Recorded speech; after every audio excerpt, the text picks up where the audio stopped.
at Amnesty International, social justice philanthropy at Open Society Foundations, research at the USC Program on Environmental and Regional Equity, and the Center for the Study of Immigrant Inclusion.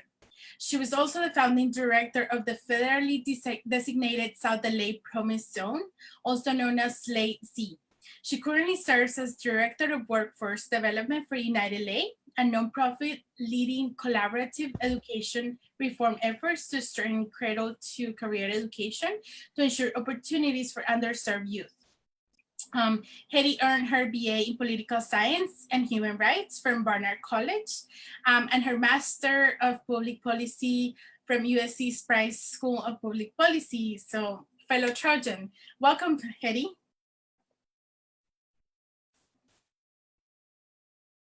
Sorry, gotta mute myself. Thank you, Laura. So I want to first thank you and the USC Master of Social Entrepreneurship program for hosting this important series and inviting me to be a speaker. Before I begin with the questions that Laura has prepared, I want to just acknowledge a couple things. First, I realize the topic is anti-Black racism, and I come at this work as a non-Black person of color and as an Asian American immigrant woman. I've been really privileged over the last couple decades to be steeped deeply in the anti-racist and racial justice movements, and I really stand on shoulders of giants in the Black community. Everything that I'll discuss here actually draws from what I've learned through their teaching analysis, the work that I've done with them, and sharing of Black people's experiences, whether they be historic figures, current leaders, or friends and colleagues that I've had the privilege to meet and work with. So I'll do my best to reference sources, but there's a lot, so I'll be happy to talk more about sources and folks that you should be learning from at the end. And then the second piece is that this is a very complex subject, and I realize we have about 26 minutes left, and I do want to get to your questions and not just be a lecture. So I'll do my best to condense and cover as much as I can, but this definitely will not be comprehensive. Hopefully it's just a little pit stop and conversation starter for you on your journey. So with that, I'll toss it back to Laura. Yeah, well, thank you for your time. And so let's just begin. So what are some of the issues that the current situation is allowing us to see with a closer lens? And how is this moment defining the fight against systemic racism in the US? So obviously the horrific on-camera murder of George Floyd at the hands of a Minneapolis police officer, helped by 3 other officers, really became a flashpoint for accelerating and fueling the racial justice movement over the last several weeks. And it did so because it unflinchingly shined a light on the brutal reality of anti-Black racism. And it was so plain to see that the use of force, much less lethal force, was absolutely not necessary. And there was no doubt in anyone's mind that George Floyd was killed in that situation simply because he was Black, not because of anything he said or did, and that the officers got impunity until protesters called for justice, again, because the victim was Black. And so it really forced all of us across the country and across the globe to reckon with deep-rooted systemic problem that we have confronted throughout history. And we all knew in the back of our minds, because we've seen murders of Black people by civilians and police before, with total impunity followed by no changes or progress. We all read in the paper, and many of us are witness to racial disparities. So while it should really disturb us that it took such violent acts for us to be willing to examine and discuss dismantling anti-Black racism in our country, it really has been a catalyst and afforded us the opportunity to examine not just symptoms, but deep root causes of racial inequalities that's been woven into the history of our country. And really the calls from protesters goes deep into the issues of how white supremacy and anti-Black racism is supported by public policies, taxpayer dollars, entrenched in our culture, and really steeped in the structures and institutions in our country, affecting the day-to-day realities of Black people in America. And that examination goes beyond just calling for accountability of police for specific crimes or how we can address police brutality. It's all connected. And activists have been calling for structural changes and making calls to action that seemingly do not seem connected to a Black person being killed by a police officer, such as supporting Black business owners. Just to give one example, calls for defunding the police are not just about stopping police brutality against Black people, but addressing the myriad of ways that Black Americans are disadvantaged in our communities through racism by design, and really looking at the social and economic structures that harm Black people by preventing them from meeting basic needs and living a violence-free life. So at the organization I currently work in, we address cradle-to-career issues and the disparities in access, everything from quality early childhood care and education, because costs are high, there isn't accessibility in low-income neighborhoods. Black workers are often overrepresented in low-wage jobs. This sets everyone off on an uneven playing field. Research shows that 0 to 5 brain development is really critical to every arena of human development. This continues through K-12 education, where school systems consistently produce inequitable results based on race. Higher percentages of Black students do not meet proficiency levels in grade level math and English compared to white peers. They graduate Black students at a lower rate from high school while sending them to prison at a higher rate than white peers for similar behavior. And the structural inequities continue through a lower percentage of Black students enrolling and completing college or any form of post-secondary education. And then this persists in the economic arena as they move to access employment and build careers. While African Americans make up almost 6% of the California population, the latest unemployment rate from April 2020 shows that the Black community's unemployment rate statewide is 11.5%. So they're overrepresented. And even in good economic times, the unemployment rate in the Black community has been historically twice as high as white counterparts. Not only do they face barriers to employment, but those who are working, Black workers are far more likely than white workers to be working in lower paid jobs, continually denied access through bias and other systemic structures to good jobs that pay family sustaining wages despite education levels. So holding education levels equal, even Black workers and job seekers that are seeking employment in their field of study after obtaining a bachelor's degree are more likely to be unemployed or underemployed. And so it's not surprising that Black households in California are most likely to find themselves at the bottom of the income distribution scale and be twice as likely than a white person to be earning a low wage than a high wage. So I think that the protesters and the call to really look deeply at the roots of structural racism have provided us the opportunity, no matter what field of public policy or community life that we work in, to really take a deep look at structural inequalities and maybe look at some quote unquote radical proposals. And radical, all the word means is down to the root. So really looking at root causes versus Band-Aid fixes. Great. So bringing this back to Los Angeles and to California, what is the history and current landscape of the anti-Black structural racism here and the struggles for equity?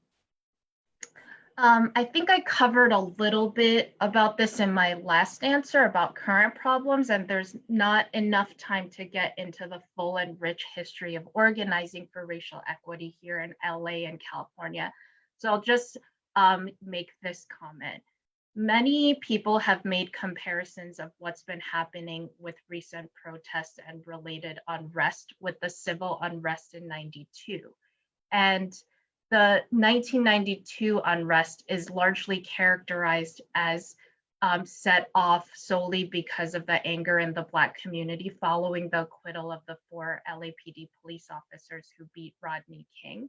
And although the narrative at the time, those who were present and living through those times were aware of deeper structural causes, as a country and as a city and a region, we really have missed incorporating what was going on in the Black community, particularly in inner cities like South Central LA, about what contributed to the unrest. So of course, while fury over the acquittal was justified and real, it was again a flashpoint. The unrest that broke out in South LA and other parts of LA following the announcement of the verdict had been stoked by years, if not decades, of racial and economic inequality in the city. And this in the many forms, redlining and disinvestment by both the public and private sector in South LA, poor education conditions, lack of employment opportunity. In 1992, there were 4.5 people in South LA per every job available. And unfortunately, over policing and police abuse was the main source of public funds invested in the area. So, and following that, although that moment led to a really rich progressive renaissance, the conditions, the deep underlying structural conditions really did not change. In 1999, following the unrest, when the economy was overall in good health and a positive growth mode, there continued to be lack of economic opportunity in places like South LA, with 7.8 jobs per person in South Central. So South LA is still really grappling with that legacy of neglect and disinvestment and abuse, now only to be threatened by gentrification and displacement. So back to 92 and the progressive renaissance that resulted from those events. Communities and leaders organized their communities following those events, those 5 days of unrest, in churches, and they seeded a lot of nonprofit organizations to discuss a way forward, and organizations that are very active. You may see them in the media or follow them in social media as leaders, like Community Coalition or Scope, were really built out of the ashes of that unrest. And now South LA has some of the premier social justice grassroots organizing groups in the country that many organizers from all over the country model their work around. And those organizations are still really holding strong and providing an organizationally rich environment in South LA to address systemic inequities, and as development happens, ensure that the residents who are there are able to benefit from those investments and jobs. So we have seen, since the murder of George Floyd, we have seen a lot of awareness in a lot of people who, previously were not like part of activism, and they really want to do things.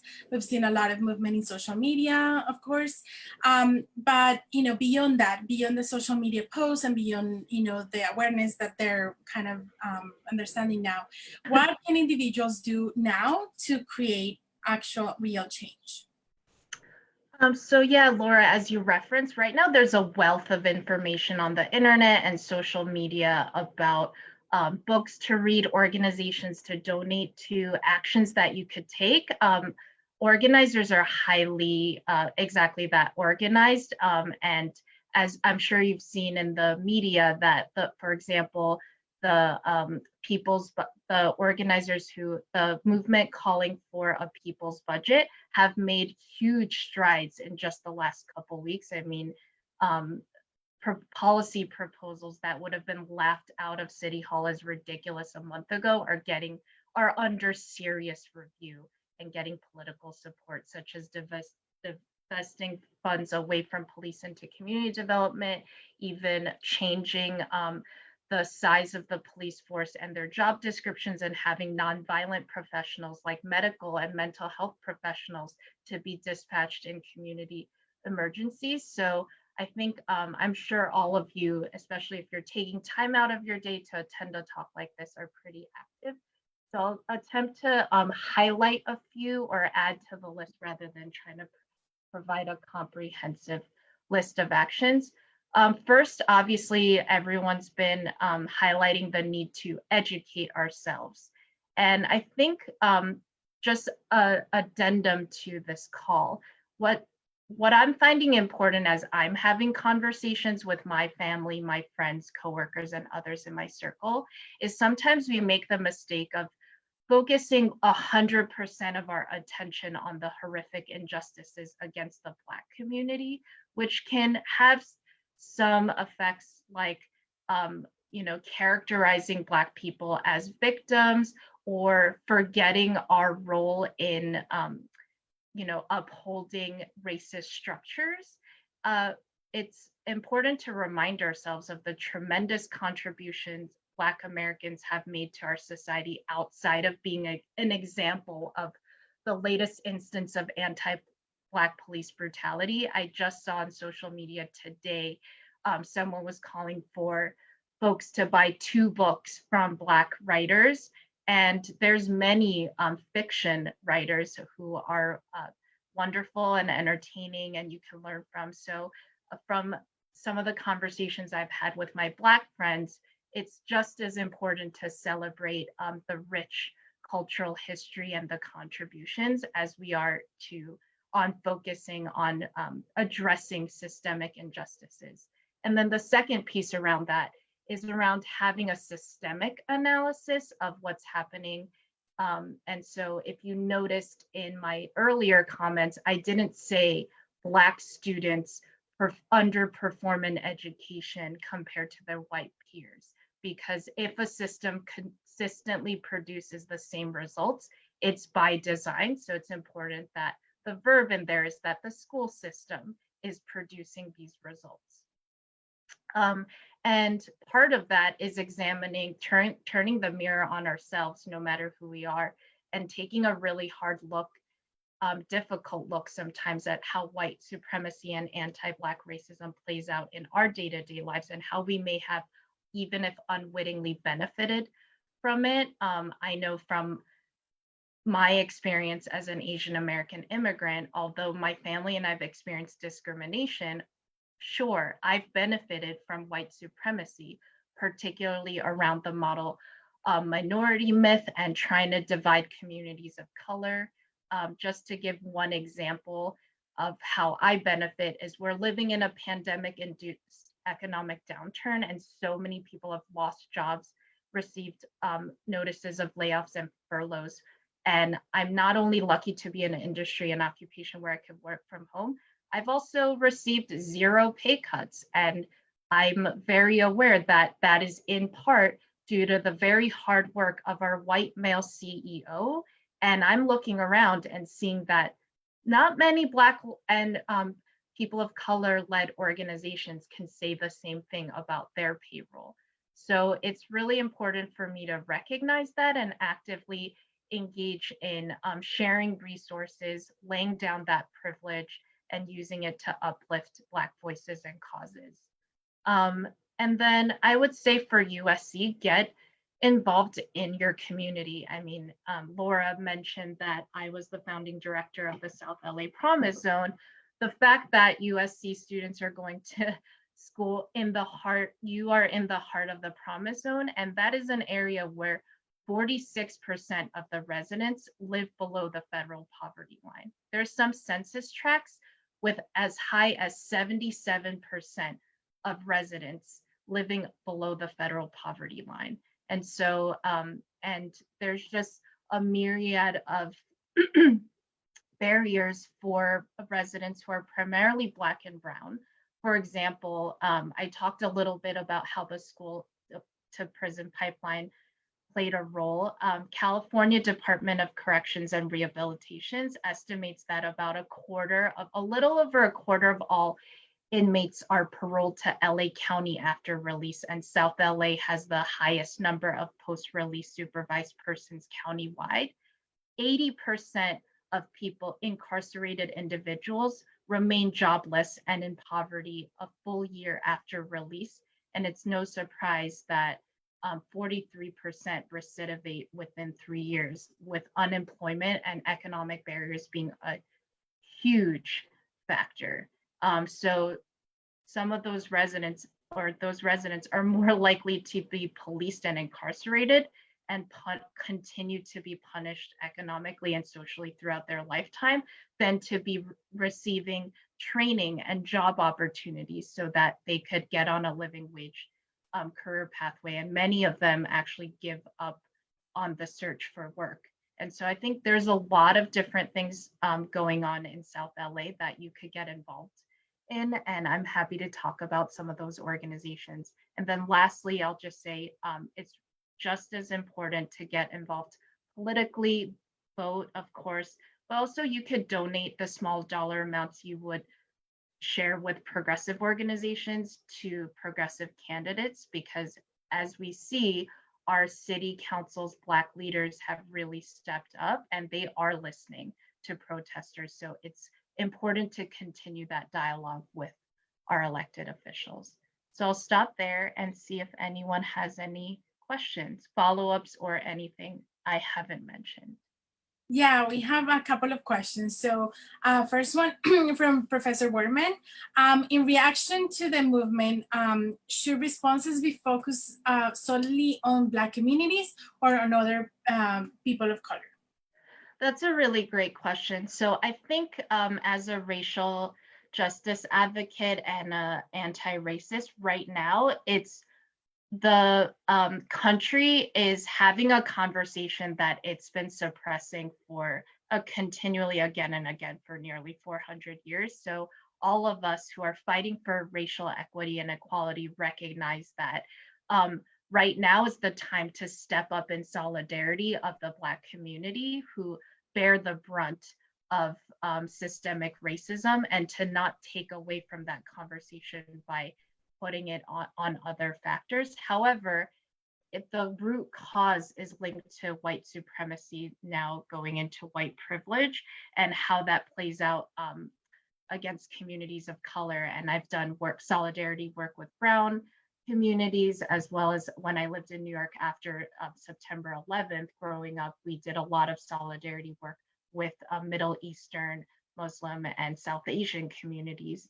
And so I think there's room for a big tent. And as I said at the beginning of my talk, a lot of Black intellectuals and leaders have contributed to the overall foundation of the racial justice movement.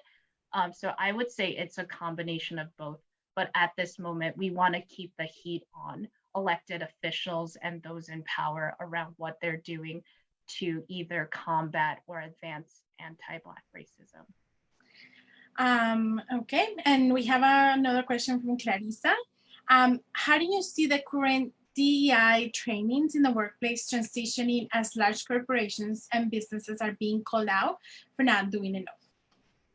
Yeah, that's interesting. That's hits to the heart of the work that I do. I used to staff the LA Area Chamber of Commerce's Diversity, Equity, Inclusion Council, and I will be working with a couple of other organizations and launching a lab for about 12 businesses who are interested in going deep on diversity, equity, inclusion initiatives. So I think I'm sure, like you, Clarissa, I'm heartened by a lot of businesses coming out and making statements of solidarity with Black Lives Matter and the Black community. But I think then that is where the hard work begins.